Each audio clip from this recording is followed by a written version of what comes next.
नमस्कार मित्रांनो, मी Arun Lokhande, financial adviser आणि वित्तीय सल्लागार, म्युच्युअल फंड डिस्ट्रीब्युटर. मित्रांनो, याच्यापूर्वीचा आपण एक व्हिडिओ पाहिला असेलच की ज्याच्यामध्ये आपण फायनान्शियल प्लॅनिंग करत असताना काय दक्षता घ्यावी याची आपण माहिती घेतली आहे. यासोबत आपण हे पण बघितलेलं आहे की हाऊसहोल्ड इन्कम एक्सपेन्सेस जे आहेत ते आपले रिटायरमेंटपर्यंत कसे कसे वाढत जातात. मुलांच्या शिक्षणासाठी आपला कसा खर्च आपल्याला प्लॅन करावा लागतो आणि रिटायरमेंटसाठी आपल्याला किती खर्च आपल्याला त्याची तरतूद करावी लागेल आणि चाइल्ड मॅरेजसाठी किंवा मुलाच्या लग्नासाठी किती खर्च अंदाजे येतो. या सगळ्या गोष्टी आपण मागच्या स्लाईडमध्ये पाहिलेल्या आहेत आणि त्याचं नियोजन कसं करायचं, त्याचं फायनान्शियल बजेटिंग कसं करायचं, दर महिन्याचं आपल्याला ताळेबंद कसा तयार करायचा, इन्कम एक्सपेन्सेस कसे करायचे, या गोष्टी आपण पाहिलेल्या आहेत. आता इथून पुढे आपल्याला हे पाहायचं आहे की याचं प्लॅनिंग आपण कसे करणार आहोत. तर या आपण याच्यामध्ये पहा, हे समोर दिलेले हे चित्र आहे किंवा फोटो आहे ज्याच्यामध्ये आपल्याला हे दिसेल की वेल्थ सायकल पिरामिड म्हणजे काय. वेल्थ सायकल पिरामिड हे अत्यंत महत्त्वाचं आहे आपल्या फायनान्शियल जर्नीमध्ये. याच्यामध्ये सगळ्यात तळाला जो फाउंडेशन आहे ते आहे युअर लिक्विडिटी. म्हणजे हा जो खर्च आहे हा 3 ते 6 महिने आपल्याला जो पगार मिळतो तो पगार 6 महिन्याचं एकत्र करून जी रक्कम येते तेवढी रक्कम आपण लिक्विडिटी म्हणून ठेवायची की इमर्जन्सी फंड म्हणून. आणि इमर्जन्सी फंड म्हणजे असं की आपल्याला हा अनुभव आलेला आहे की कोविडमध्ये बऱ्याच लोकांचे नोकऱ्या गेलेल्या आहेत किंवा नोकरीवरती जाता आलेलं नाही, पगार मिळालेला नाही. अशा वेळेला 5-6 महिने आपल्या चरितार्थ चालावा म्हणून ही एक इमर्जन्सी एक्सपेन्सेससाठी इमर्जन्सी फंड आपण ठेवायला पाहिजे. आणि हे कुठे ठेवायचे तर म्युच्युअल फंडमध्ये आपण लिक्विड फंडमध्ये ठेवा की केव्हाही आपल्याला त्याची लिक्विडिटी करता येते, पैसे विड्रॉ करता येतात, किंवा बँकमध्ये FD ठेवा किंवा बँकमध्ये आपल्याला सेव्हिंग अकाउंटमध्ये ठेवू शकता. त्याच्यानंतर आपला रिस्क कवर जो आहे त्याचा विचार करावा लागेल इन्व्हेस्टमेंटच्या आधी. कारण इन्व्हेस्टमेंट केलेली रक्कम 5-10 वर्षामध्ये जर जी राहिली 10 लाख 15 लाख 20 लाख आपली तयार झाली, पण अचानक एखाद्या व्यक्तीला आजारपण आलं, अपघात झाला, त्याला ॲडमिट करावं लागलं किंवा नोकरी गेली, तर या सगळ्या गोष्टीसाठी किंवा होणारा जो का मोठा क्रिटिकल इलनेस आला कोणत्या फॅमिलीमध्ये, तर त्यावेळेला सगळी जी काय आपण साठवलेली पुंजी आहे ती खर्च होते. म्हणून या ठिकाणी आपले जे रिस्क आहे तो आपण कव्हर करायला पाहिजे. तर यात रिस्क कव्हर करण्यासाठी काय काय महत्त्वाच्या गोष्टी आहेत.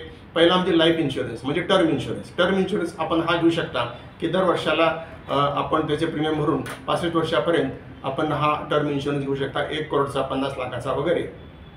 इन केस ऑफ डेथ त्या व्यक्तीच्या फॅमिलीला 50 लाख ते 1 करोड रुपये मिळतात.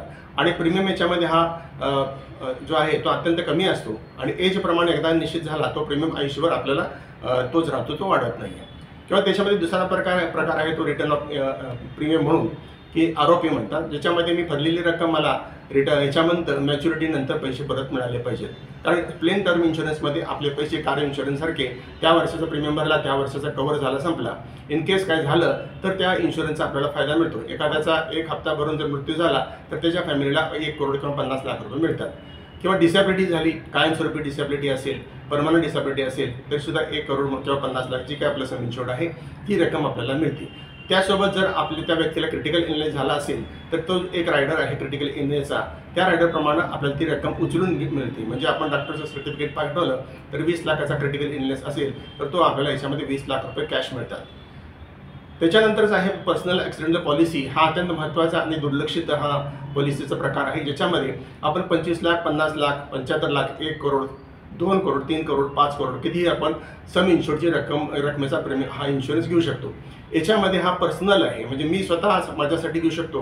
कारण मी ब्रेड अर्नर आहे, माझ्या फॅमिलीजमध्ये मी कर्ता पुरुष आहे, मी नोकरीत जातो, बाहेर पडतो, ॲक्सिडेंट होण्याचे प्रमाण माझ्या ह्याच्यामध्ये जास्त असतं. अशा केसमध्ये अपघात झाल्याबरोबर होणारा जो उपचार आहे तो वैद्यकीय उपचार आहे, त्याच्यासाठी मिळणारा जो का खर्च आहे तो ह्या पर्सनल ॲक्सिडेंटल पॉलिसीमध्ये कव्हर होतो.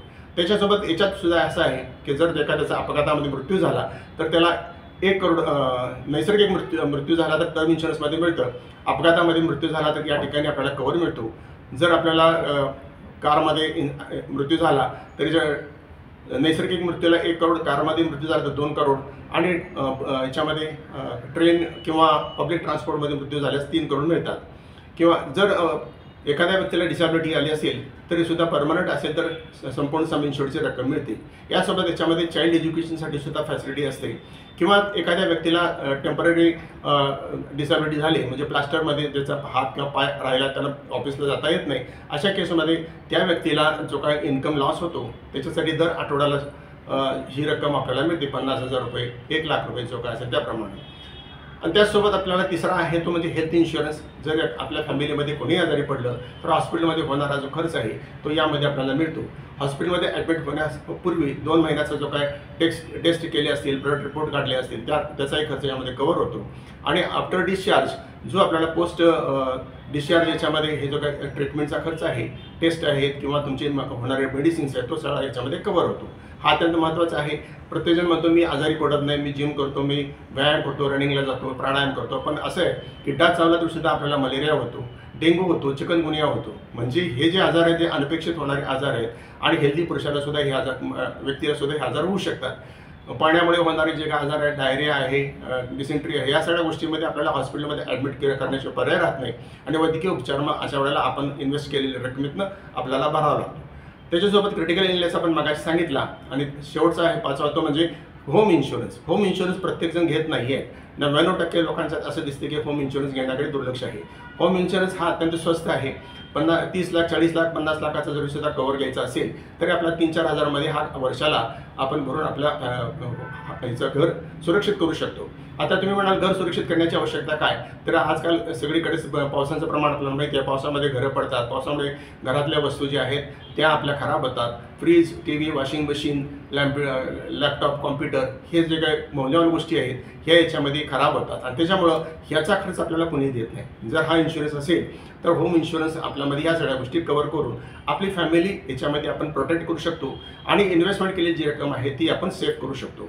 म्हणजे ह्या ठिकाणी जे काही हेल्थ इन्शुरन्स आहे तो हेल्थ इन्शुरन्स नसून that is a wealth insurance. Wealth protect करण्यासाठी घेणारा हा रिस्क कव्हर जो आहे तो अत्यंत महत्त्वाचा आहे। हा घेतल्याशिवाय आपण इन्व्हेस्टमेंट स्टार्ट करणं चुकीचं आहे। याच्यानंतर याच्यामध्ये तिसरा पार्ट दाखवायला तो युअर ड्रीम्स। प्रत्येक व्यक्तीची स्वप्न असतात आणि ही स्वप्न पूर्ण करणं त्या व्यक्तीचा एक जिव्हाळ्याचा प्रश्न असतो। आपल्याला चांगलं घर घ्यायचं आहे, आपल्याला चांगली कार घ्यायची आहे, आपल्याला मुलांना अत्यंत चांगल्या पद्धतीने शिकवायचं आहे, विदेशात शिक्षणासाठी पाठवायचं आहे, आपल्याला त्याचबरोबर मुलांचे लग्न अत्यंत अविस्मरणीय करायचे आहेत किंवा रिटायरमेंटसाठी मला तरतूद करायची असेल तर हे ड्रीम्स पूर्ण करण्यासाठी आपल्याला म्युच्युअल फंडमध्ये इन्व्हेस्टमेंट करून, लॉंग टर्म इन्व्हेस्टमेंट करून हे ड्रीम्स आपल्याला पूर्ण करू शकतात विथ प्लॅनिंग। एक चांगल्या ॲडवायझरच्या मार्गदर्शनाखाली आपण ही जर इन्व्हेस्टमेंट केली तर निश्चितच आपल्याला वेल्थ क्रिएशन चांगल्यापैकी होऊ शकतं आणि हे डॉक्युमेंटरी एव्हिडन्सेस आपल्यासमोर आहेत। आणि ह्या सगळ्या गोष्टी आपण केल्यानंतर शेवटचा पाठ राहतो तो आपण जे सगळं करतो आपल्या फॅमिलीसाठी करतो, एक लेगेसी म्हणून करतो। जर योग्य पद्धतीने आपण प्लॅनिंग केलं असेल आणि अशा पद्धतीने आपण याच्यामध्ये जर इन्व्हेस्टमेंट केली असेल तर आपली फॅमिली श्रीमंतच होत नाही तर आपली फॅमिली ही एक सधन फॅमिली होते। आपल्या मुलांना आणि आपल्या फॅमिलीला चांगले पैसे देऊ शकतो। त्याच्यानंतरच्या स्लाईडमध्ये हे आहेत हे कसं करायचं आहे। फायनान्शियल नीड्स आपल्याला अचिव्हमेंट करायचं असेल तर राईट वे कोणता आहे, एक्झॅक्टली पाथवे कोणता आहे, तर आपण बघा याच्यात स्टार्ट अर्ली हे असं दाखवलेलं आहे। त्याच्यानंतर इन्व्हेस्ट रेग्युलरली, नंतर invest in right class asset class आणि मग आपली फायनान्शियल नीड्स अचिव्हमेंट होऊ शकते। तर ह्या सगळ्या गोष्टी आहेत ह्या अत्यंत महत्त्वाच्या। जितक्या लवकर आपण इन्व्हेस्टमेंट स्टार्ट करू तितक्या लवकर आपलं वेल्थ क्रिएशनची जर्नी आपली स्टार्ट होऊ शकते। तर मित्रांनो इथंच आपण थांबूया आणि वेल्थ याच्यामध्ये स्टार्ट अर्ली केल्यानंतर काय होतं, उशीर केल्यानंतर काय होतं, कुठं आपण इन्व्हेस्टमेंट करायचे, राईट असेट क्लासेस कोणते आहेत हे आपण पुढच्या व्हिडिओमध्ये पाहणार आहोत। आजच्या व्हिडिओमध्ये आपण ज्या गोष्टी सांगितल्या आहेत याच्यावरती आपण निश्चितच आपण याच्यावरती लक्ष द्यावं आणि आपल्या फॅमिलीसाठी आपलं वेल्थ क्रिएशन करण्यासाठी आणि फॅमिली प्रोटेक्ट करण्यासाठी सांगितलेल्या ह्या गोष्टी आहेत ह्या आपण कराव्यात। या संदर्भात जर आपल्याला काही शंका असेल तर आपण कृपया मला फोन करू शकता। माझा मोबाईल नंबर आहे 8956958683। तर आजचा हा व्हिडिओ आपल्याला आवडला तर आपण आपल्या फॅमिली मेंबर्सना, रिलेटिव्सला पाठवा, आपल्या मित्रांना पाठवा आणि आपल्या ग्रुपवरती सुद्धा शेअर करा जेणेकरून फायनान्शियल लिटरसी अवेअरनेस प्रोग्राममध्ये आपलं मला सहकार्य मिळू शकेल। आता इथेच थांबू, पुढच्या व्हिडिओमध्ये पुन्हा भेटू, तोपर्यंत खूप खूप धन्यवाद।